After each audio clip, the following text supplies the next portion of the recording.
Hurricane Irma strengthened to a Category 4 storm Monday as it continued on a westerly track, increasing the likelihood that South Florida would be affected by the week's end. Florida Governor Rick Scott declared a state of emergency in all counties ahead of the storm to ease red tape between state, federal and local governments. By Monday afternoon, slow-moving Irma sustained winds of 130 miles per hour as it chugged through the Caribbean, according to the National Hurricane Center. While storm models vary, most forecasts call for the storm, which was traveling at 13 miles per hour, to turn to the west-northwest by the end of the day Tuesday, putting Florida in its path. Irma's winds were expected to start buffeting the Caribbean on Tuesday. The storm's center was forecast to move near or over the northern Leeward Islands late Tuesday and early Wednesday, the Hurricane Center said. A hurricane warning was issued for Antigua and Barbuda, Anguilla, Montserrat, St. Kitts, and Nevis, St. Martin, Saba, St. Eustatius, St. Martin and St. Barts.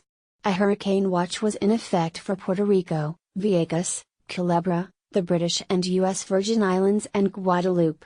A tropical storm warning was in effect for Guadeloupe and a tropical storm watch for Dominica. The storm could directly affect the British and U.S. Virgin Islands, Puerto Rico, Hispaniola, the Turks and Caicos, the Bahamas and Cuba, according to the National Hurricane Center. Emergency officials warned that the storm could dump up to 10 inches of rain, unleash landslides and dangerous flash floods and generate waves of up to 23 feet as the storm drew closer. "We're looking at Irma as a very significant event," Ronald Jackson, executive director of the Caribbean Disaster Emergency Management Agency, said by phone. "I can't recall a tropical cone developing that rapidly into a major hurricane prior to arriving in the central Caribbean." The hurricane also is projected to strengthen over the next 2 days. Read more: should you stay in a high-rise during a hurricane?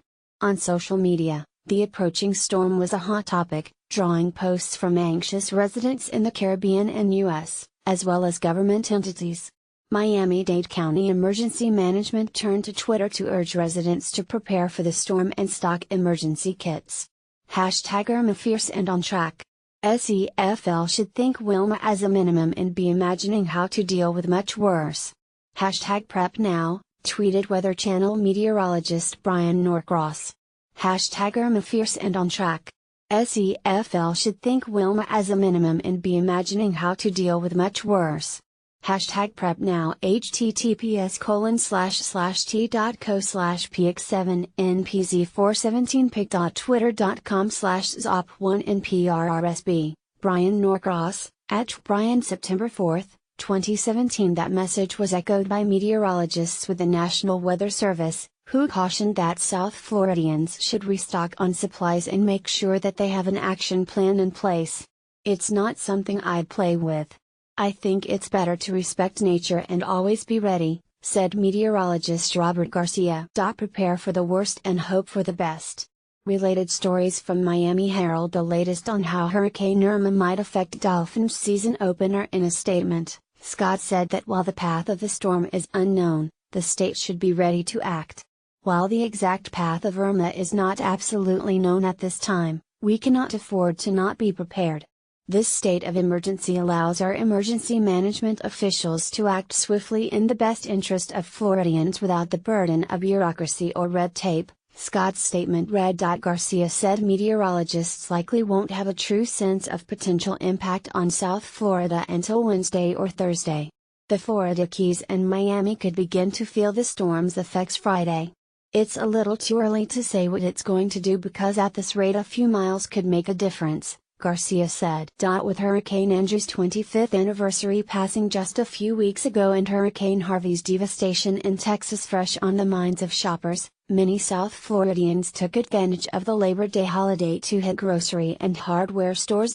Drinking water was sold out at several stores across the region, from the Publix at Sunset Harbor in Miami Beach to Milam's in Coconut Grove and the Walmart Supercenter at 3200 Northwest 79th Street. With the storm still days away, several store managers posted signs and told customers that they would be restocking Tuesday. Monday, Shoppers said they were hitting stores early to beat last-minute crowds that generally flood stores just before a storm is expected. Miamians stocking up on water at Walmart in case #Hurricane Irma impacts South Florida.